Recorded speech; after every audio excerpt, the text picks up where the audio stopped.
Hi, everyone. My name is Michelle Vineker. If you don't know me already, I'm an autistic blogger, my own blog website, The World of Autism.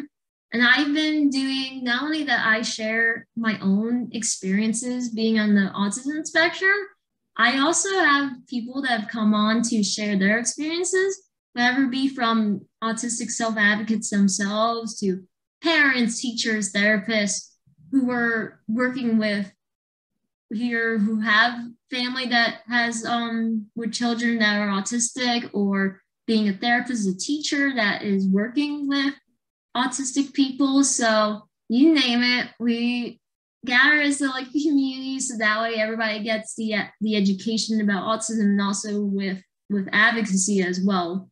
And as you may know about with me, is that not only that I do this with guests where I'm always connecting and networking with everybody and having people on, I actually also in person, I help the disability community by being a paraprofessional, and I work as an RBT. So I have a lot that I do.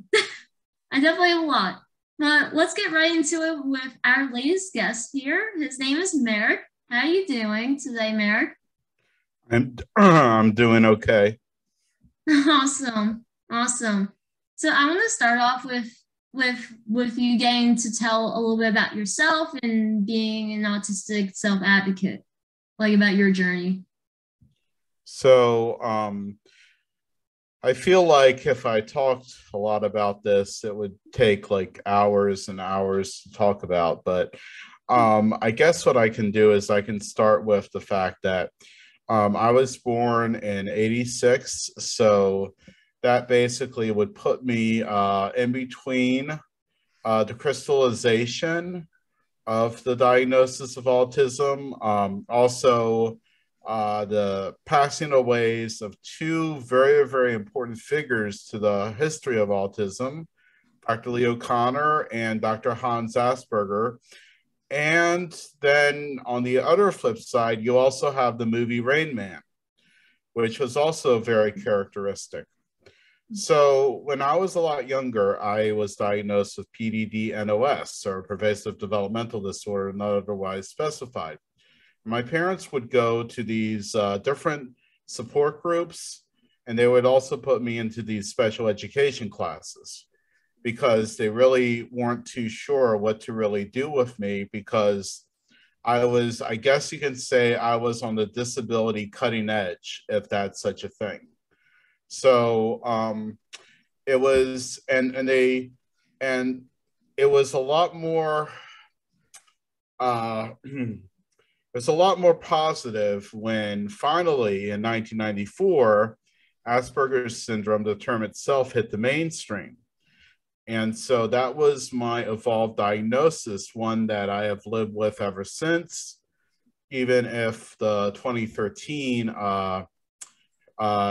diagnostic manual, the DSM-5, or the DSM-4, I believe, it actually erased Asperger's syndrome from the terminology and only referred to autism as an umbrella, as the spectrum itself, but they didn't differentiate between different parts of the spectrum, which I'm not too thrilled about, but this was something that I had grown up with for years, even without having known about it. I would go to school, I would go to classes, I would be the weird kid, the eccentric kid. I would hug other students, I would slobber, my motor skills were severely imbalanced, and I had a very, very deep voice even at that time. So things were a little bit different for me. Needless to say, while I did experience bouts of bullying with kids who I thought I would try to entertain, and with others who would try to do all kinds of ways to get me into some kind of a trouble with either with the people around me or myself, I managed to get a few friends quite early. My best friend at the time in elementary school, I would have what I thought was a healthy social relationship with. But in middle school, he turned out to be a little bit of a bully himself. And so I just didn't really know what to think about who I am, what I am. And it got even worse in high school when I had my first bouts of depression and anxiety in the 10th grade because of all these transitions in my life, which I wasn't used to. So I just didn't really know what to call whatever it was that was in my brain. I just thought to myself, well, everyone is different in some way, you know. Everyone has some kind of thing that makes them tick, and everyone has some kind of thing that makes them unique or special or different or whatever. So I thought to myself, well, you know, I'm not exactly cut to fit in too well, but I also would try to when I had the chance. So later on, my first exposure to autism was actually in the last 2 years of high school because we didn't have a study hall. And what ended up happening was my parents actually scheduled for me because I hated the cafeteria I went to. Full of noise, full of panic, full of all kinds of crazy sensory issues. And so instead, I would either go into the next class and eat my lunch there, or I would wait until I got home from school and ate my lunch, or I would go to the study hall kind of creation because we didn't have one. So you had the first one was nice. It was a one-on-one. And then the second one, I was moved into the school within a school called the Hannah More School. And the Hannah More School was a school that was dedicated to teaching individuals with autism. But it was a tiny classroom inside the high school that I went to, had a few students, had two teachers. And I was thinking to myself, okay, this is interesting, but it never really hit me that I was of the same diagnosis as the students in that class. And so I was just basically, I wouldn't say that I was completely ignorant, but I was a lot more focused on my mental health issues than I was in thinking that I had anything that could have, you know, a label or a name attached to it. Then, after I graduated from high school, I had to enroll in an independent living program as a prerequisite for college. And that's when it got revealed to me that I had Asperger's syndrome. And I thought to myself, and I always say that, and I say this constantly, you know, I was thinking a lot about what I can't do rather than what I can do. And so when I thought to myself about what I can do, it made me feel better. But it also made me feel a few truths about myself that actually would make sense. Then after that happened, I went to the program. I befriended another individual with a case of autism himself. And then after that, I went to college, graduated, worked at Best Buy for 6.5 years. And basically around that time, I was getting tired of working retail. So I went over to these different interviews with uh, papers that my aunt and uncle would send me about autism, and it would talk about the underemployment rate, the unemployment rate of people with autism. And I always would show up to these interviews with these statistics in my head. I didn't necessarily share any papers with the people who were doing the interview because I thought it would probably be inappropriate. But instead, I went over and I rattled off these statistics and I said, you know, I've been working this job for like 5 years, 6 years, however many years. And so, you know, maybe you should hire me or something like that. But unbeknownst to me, and I cannot prove this. When I got out of that room, it's a question as to whether or not they would be thinking to themselves, like one of the interviewers was like, oh, I have a cousin or I have a son with autism. And the interviewer, and so when I would leave, it would be like, did my bringing that all out, did my disclosure, basically it was a disclosure, did that hurt my chances of getting a job? And I kind of felt concerned, but I felt like there was little else that I can really talk to them about. Of course, I'm good at working, but any examples that I could think of would be, you know, counterproductive in a way. Like I would accidentally sleep for like 4 or 5 hours into this Barnes and Noble job that I had for one day. Well, it wasn't a job that I had for one day, but it was like one of the last days that I was working there. I did that. Then I came in and I made up all those hours on that day. But, telling myself that, it seems like, well, I'm not lazy, I'm dedicated, I'm loyal.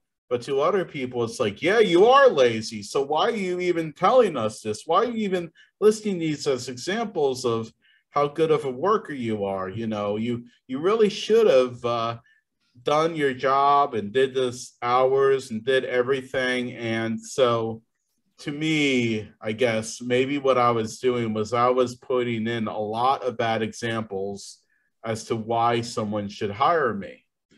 And in a way, that's kind of like how I think sometimes is I think differently than what some other people interpret things as. And it's not exactly going to play the way that I think it is. I mean, it's when people say, do you go above and beyond? It's not like I went out there like Superman. When I'm working at retail, I'm merchandising, I'm pulling things off of a truck, I'm moving them places. I spent like 3 hours trying to find ladies Gladiator DVD or Blu-ray. Yeah, Blu-ray in the Blu-ray section, and that was above and beyond. But it's not like I saved people's lives or I did anything that I felt was above and beyond anything. So that and a lot of other things contributed to a growing sense of depression because I was getting rejected from all these interviews. I couldn't think of a way out. My interests were in writing and doing lyrics and poetry and songs and all that stuff, doing radio. And that was all very, very interesting to me, but it wasn't really getting me anywhere. And when I graduated from college, I kind of felt like I got a bachelor's degree in communications, which I could not do with a radio because of a few decisions I made back in college. And it was like, so what am I supposed to do? I felt like I was rudderless. And aunt and an uncle came over who missed my graduation. And they told me basically that they had a friend who has Parkinson's and she worked for a Parkinson's organization. So they asked me to fill out things for like an autism organization. So I did. I take Palm Train Connections. So that's a public transportation service that transports the elderly and disabled. And and only in Palm Beach County. So the good thing is that one of the places that I contacted was a place that was very, very near to where I lived. So I was able to get in touch with him, same as Dick Busto. And then after that, I was able to get in touch with Dr. Toby Hansberger of one of the two charter schools we had. I think it was called the Renaissance Learning Academy at the time. And he had me in and was like, we can have you as a role model for a day or something. And I thought to myself, this is no way that can get me out of my retail job. I want something different. So I learned about Dr. Marlene Sotelo. I learned about the Else for Autism Foundation, and I sent I sent a gibbering message, and Dr. Sotelo was like, okay, yeah, we'll see what we can do. Went in there, did an interview, did one day, then it went to 2, went to 3. And by August of that year, I was able to quit my job at the Best Buy because I had enough days and I had enough hours. By that time at Best Buy, I was sort of, I wasn't really doing much because I really wasn't interested in moving up in the company. There wasn't anything that was interesting to me. I don't like yelling at people. And I guess I could say that I was very much afraid, or I feared what would happen if I moved up in the company. If I went full time, then if I went, to a managerial position, I was very, very afraid because of my mental health and all the different things that went on in my mind. So I was working only a few days, and so I was able to say goodbye to them, and it just went moving up and up and up and up with the foundation. And I've been working with them. I'm actually one of the longest serving employees now. I've been working with them for 7 years, learning a lot about myself, learning a lot about others, and about the field that we're all a part of, and just learning a lot more about the science and the methodologies and everything around the word autism, which I never would have really embraced as much before, because I was just afraid of telling someone, I have something that makes me different. I have a disability, and this is what it is, and even if some other people would say, there's something very unique about it, I would still feel a little bit fearful about embracing it. And, sometimes I think to myself, would I rather just, forego thinking about any of this and just live on a farm or in the woods in a cabin or something and just forget about everything? Maybe sometimes, but also it's something that I can't really erase from my life. And I actually did do, before I was speaking to you, I did do a 2-hour long podcast episode, which focused on Autistic Pride Day. And it did stories about fathers with autism and fathers of children with autism.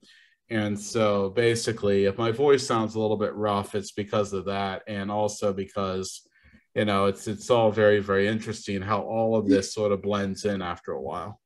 Oh yeah, absolutely. And like just the fact that like you're with even just your journey in general, like about the fact that it's very different for people when it comes to the time when they're actually like learning about their diagnosis and everything. For me, I actually found out the way I found out was when I was in 6th grade, and my family and I were at my family friend's house, and we were watching the documentary about Dr. Temple Grandin, as everybody knows of. And my parents didn't like tell me directly.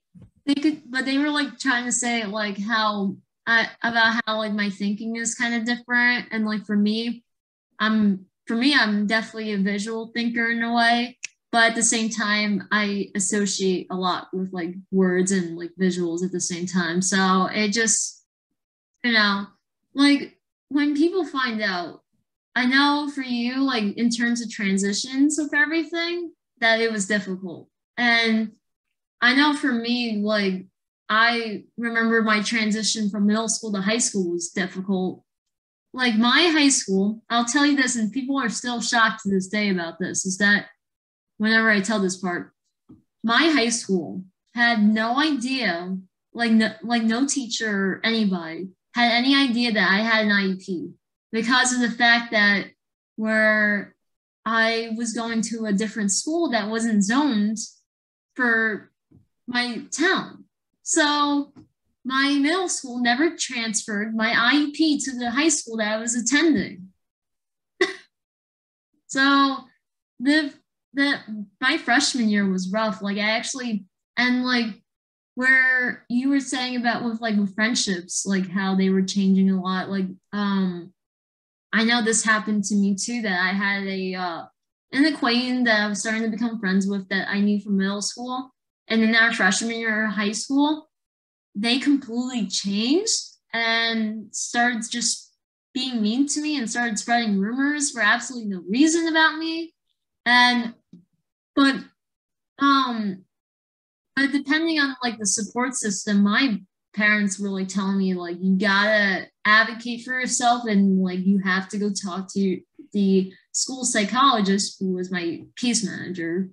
But yeah, so it just, the way that we handle things is very different, obviously, but like, this again, everybody has experiences of like how they deal with learning their diagnosis. And I know like for me, it helps me learn more about myself. And I could tell it did for you too. And where you're at now, like it's awesome that you wanted to get out of with working in retail because guess what? It's very common that I've heard and it's still going on nowadays about how many people who are on the spectrum or even with other people with disabilities that are working in retail still. And I think you agree about that. Well, I think that part of what people may not notice is how so much of the employment world is so Yes. focused on a person to person interaction. Mm-hmm. So basically, if you have any social anxiety or social awkwardness, or you have difficulties verbalizing or communicating, you'll find it a lot more difficult to navigate through the employment world because so much of it is focusing on customer service, on unless you have a specialty or you specialize in something, we are so focused on interactions and communication to a point in which it's like the first jobs you can get, bagger at Publix. You have to help people out to the car at Publix. For those who listen to this who are not, part of the Southeast or anything like that, very, very big Southeast grocery chain. And, Yes. and so basically, you have to help people to the car, you have to, talk to people, you have to do this, do that. And you're beginning you're selling things at a retail store, even merchandising, you're expected to help out a customer. And I don't know if this is something to do with autism, but one of my biggest problems when I was working at Best Buy was I would be in the middle of a project. Let's say it's a big project. Let's say I have to alphabetize this whole section, or I have to take things out and put things in. Mm-hmm. And I'm doing all this, and all of a sudden, a customer comes up to me and asks me, "Do you know where I can find?" And it's all the way at a different part of the store. So I go to a completely different part of the store. I come back and I lost my place. And it takes me 30 minutes to find what I lost. Whether it's an item or product or it's something else, it would take me a lot of time to try to Mm-hmm. piece everything back together because of that interruption. That minor interruption would distract me so much to a point in which at one point I said, I would rather work at a Best Buy if there were no customers in the store. Mm. And unfortunately, that's not exactly something that can happen because you're expected to spend part of your life at Best Buy on the floor. And I think it's the same with any other retail store. It's not like you can just pay, unless you work at a warehouse, but that wasn't exactly my future. That wasn't exactly the bread and butter of what I was doing. Instead, I was working at this retail store, and I would go into our warehouse. I would manage the truck, and then Black Friday would come, and it would just be awful. It would be absolutely awful. And I think that was another reason why I decided to get out of there. Um, So yeah, it's tough, it's difficult, and it's hard. And it would be great if there's like a database or like something that says, here's all the beginning jobs you can do. And this is, if you're this specific personality type, or if you have this kind of this condition or that kind of condition, here are all the different things you can do. And I don't think that there's a site like that, but it would be good for people to know that you don't have to start off in the workforce bagging groceries at Publix or expecting to interact with customers every single day of your life. Yes, that's, you know what, like this is where we have to really try to, you know, and this is from like the very beginning, like as soon as like middle school, that we need to keep pushing on interest. because the more that we're keep on motivating like people's interests, like especially autistic people, the more that we are motivating with interest, the more that they're gonna see a lot more autistic people. And But no, you do sound like a member of my advisory board, because I could swear that one of the members of the advisory board for the Els for Autism Foundation, he would exactly say that. And he would do that, and he would be like, we got to focus on interest. We got to focus on interest. And to me, it's really a no-brainer, you know, no matter who the person is, you got to focus more on interest, you know, figure out how to adapt that to something that makes sense instead of just pulling everyone into the same bin and going, hey, you may not like clothes, but here you go working at TJ Maxx and you work it with clothes and everything. Here you go, you know, you just do something like that. And it's just like, okay, you know, that's good, that's fine, but what do you see as your future? How are you going to advance? Are you going to become a manager? Oh, I really like that brand, or I really like that design. And the other person's like, who's supposed to be the manager, is like, what brand? What design? I'm into movies, okay? And how many DVDs are sold at TJ Maxx, you know? How many Blu-rays are sold at TJ Maxx? Oh, yeah. I mean, unless you're into like the different foods and the gourmet stuff that they sell at a place like that, it's just, you know, it's almost like you need some kind of how can I say it, an engineer. You need a group of engineers to go and say, where do you begin? Where do you go from there? And where do you end? You know, because if you don't, then it's just sort of like, okay. I mean, part of the problem was when I was going to high school, when they started doing lessons on careers and the like, they were teaching you how to be good at an interview, expecting you to graduate from a college and go to some kind of, you know, big business job. And not everyone can do that. And so at the high school, at the foundation I work for, they actually have vocational training. They have, you know, simulations of retail stores, of grocery stores. That's awesome. You know, because not everyone is going to graduate from high school or the like, and they're going to go to a Fortune 500 company.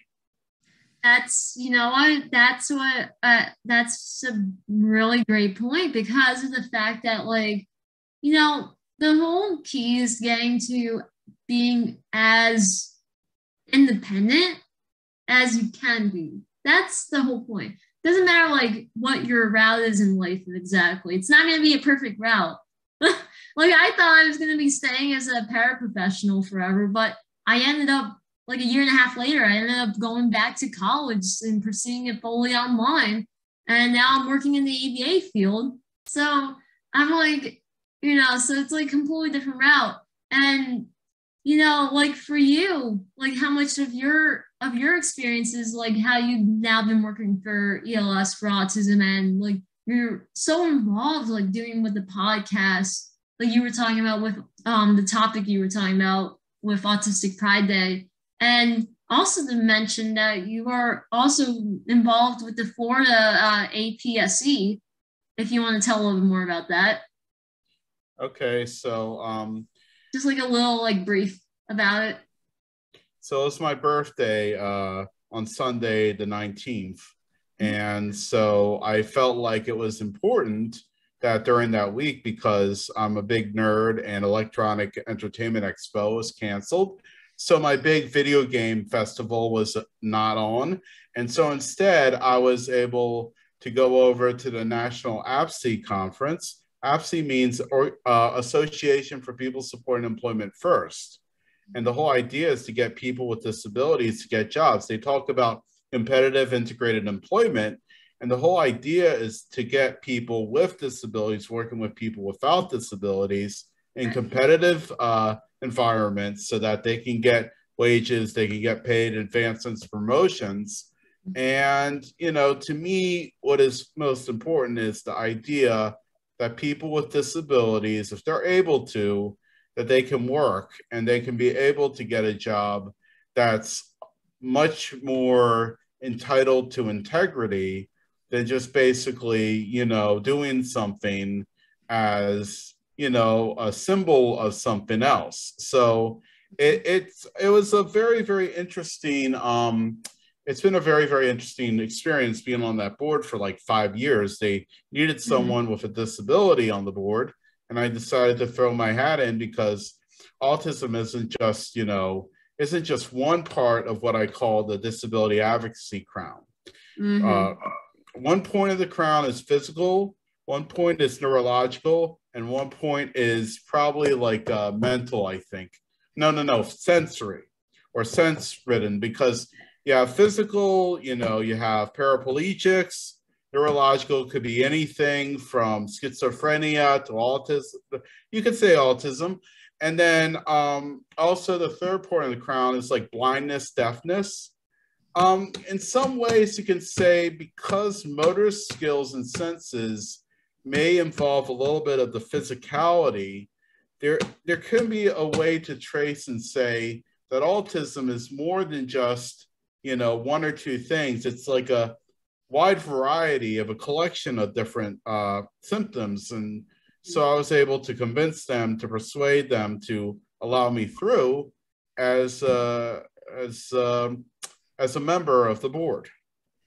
And That's it's been amazing. very interesting. Yeah. Yeah, that is definitely amazing. And it comes to show like about how much you've grown like with advocacy work and everything, and like helping people with employment. And that's like, and it's a great way to end with this, because just the point that like how much that we need to keep on like adapting. The key is adapt. Like if workplaces adapt, then it could be better for everybody, and to help everybody in general. So it was definitely a great way to wrap this up. And I want to thank you so much, Merrick, for coming on to do this episode with you. Okay, thank you, future Dr. Vinogrove. That's so cool. You actually said my last name, right? Yeah. Awesome. Thanks. Well, people have trouble with my last name too, so. No problem. Thanks.